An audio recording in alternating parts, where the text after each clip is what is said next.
매달 내야 하는 공과금들. 물가가 오르면서 공과금도 덩달아 올라가고 있는데요.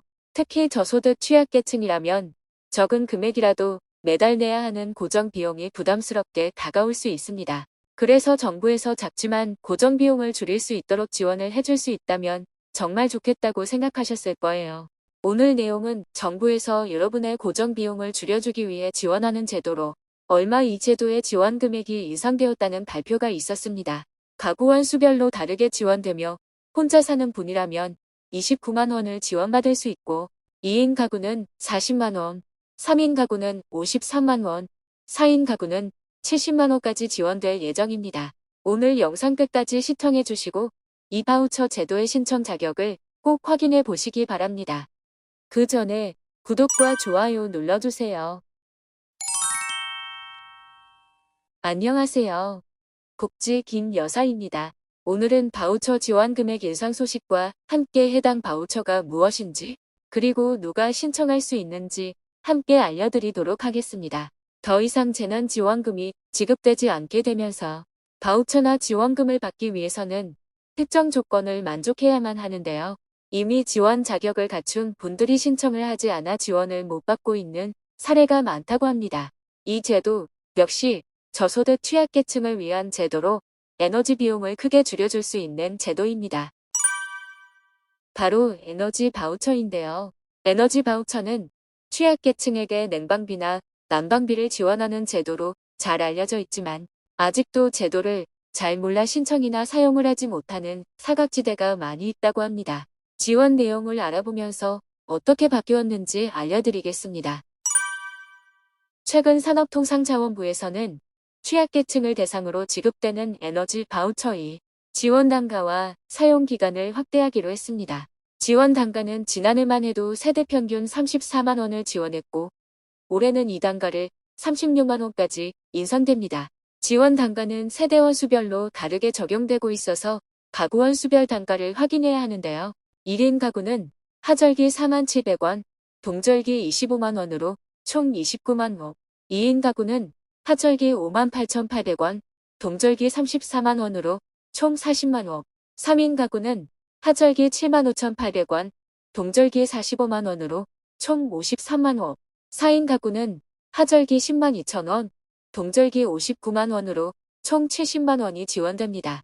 지원 방법은 실물카드로 받아서 에너지 비용에 직접 사용할 수 있고 아니면 요금을 바로 차감받을 수도 있습니다. 실물카드는 원하는 에너지원을 자유롭게 구입할 수 있는 장점이 있고 요금 차감은 이용하기 쉽게 자동으로 차감되는 방식입니다. 이용 방법은 둘 중 하나를 선택하여 이용하시면 되겠네요. 사용 기간은 지난해보다 한 달 더 이용할 수 있습니다. 지난해는 동절기 이용 기간이 10월부터 다음 해 4월까지만 지원되었는데요.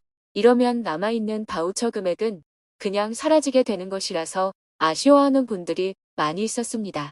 그래서 올해는 바우처 이용 기간을 5월까지 연장하면서 더 많은 바우처를 사용할 가능성이 생겼습니다.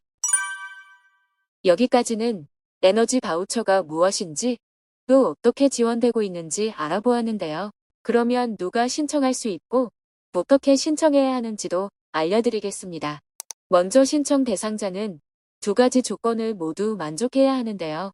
첫 번째는 국민기초생활보장법에 따른 생계, 의료, 주거, 교육급여 중 어느 하나를 만족하는 가구가 지원 대상 가구여야 합니다.